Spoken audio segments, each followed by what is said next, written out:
সংসার সামলে নিজের যত্ন নেওয়ার সময় হয়তো সবসময় হয়ে ওঠে না, কিন্তু নিজের হাতে লাগানো এই ছোট্ট প্রাণগুলোর যত্ন নিতে আমি কখনো ভুলি না। এরা আমায় শান্ত রাখে, ভালো রাখে। তাই আজ আমার গাছের যত্ন নেওয়ার কিছু অংশ তুলে ধরলাম। বয়স বাড়ার সাথে সাথে বুঝেছি এই ছোট ছোট জিনিসগুলো আমাকে কতটা আনন্দ দেয়, প্রাণ খুলে বাঁচতে শেখায়। কাপড় দিয়ে ঘরের গাছগুলো একটু মুছে নিতেই বুঝতে পারলাম এরা যেন ঝলমলিয়ে কথা বলে উঠল। আমি যখন একা থাকি তখন এভাবে সময় কাটাই। এই কাজগুলো করতে করতে পাশের ভাবি এবং তার মেয়ে এসেছিল। ওরা যেন তো রাজস্থানী। ওদের ভাষাও আলাদা, তবে হিন্দি কথাই বলে। আমরা যারা বাড়ি থেকে অনেক দূরে থাকি তারা জানি আপন মানুষ খুঁজে নেওয়ার গুরুত্ব।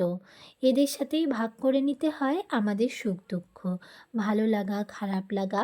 ও যদি কিছু ভালো মন্দ বানায় আমাকে দিয়ে যায়, আবার আমি যদি কিছু বানাই ওকে দিয়ে আসি। ওরা কিন্তু ভেজিটেরিয়ান। সকালের ব্যস্ততার সাথেও মাঝে মাঝে দুজন বারান্দায় একটু আড্ডা দিয়ে নিই। এর ফলে জীবনটা অনেক সহজ মনে হয়। আজ পালং শাকের বড়া বানালাম এবং দুজনে মিলে চা দিয়ে খেলাম। জানো তো, আমরা দুজনে একসাথে অনলাইন শপিংও করে থাকি। তারপরে ঘরের কাজ সেরে ছেলেকে স্কুল থেকে নিয়ে আসলাম। তারপরে দুজনে মিলে লাঞ্চ করলাম। আজকে লাঞ্চে বানিয়েছিলাম ভেজ পোলাও। আজ যেহেতু বৃহস্পতিবার তাই নিরামিষই রান্না করেছি। বেগুন ভাজা আর একটু সাথে পাঁপড় ভাজাও নিয়ে নিয়েছিলাম। তো চলো, আজকের খাওয়া দাওয়াটা এইটুকুই। ছেলের একটু অসুবিধা হয়, আর ওই যে দেখতে পাচ্ছ সুজির হালুয়া, সেটা ওই ভাবি আমাকে বানিয়ে দিয়েছিল। ওদের বাড়ি থেকে আনা দেশি ঘি দিয়ে ওই হালুয়াটা খুব দারুণ বানায়, তাই বানালেই আমার জন্য নিয়ে আসে। আর আমিও একটু ভেজ পোলাও ওর জন্য দিয়ে দিলাম।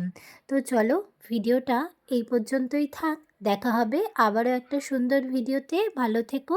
রাধে রাধে।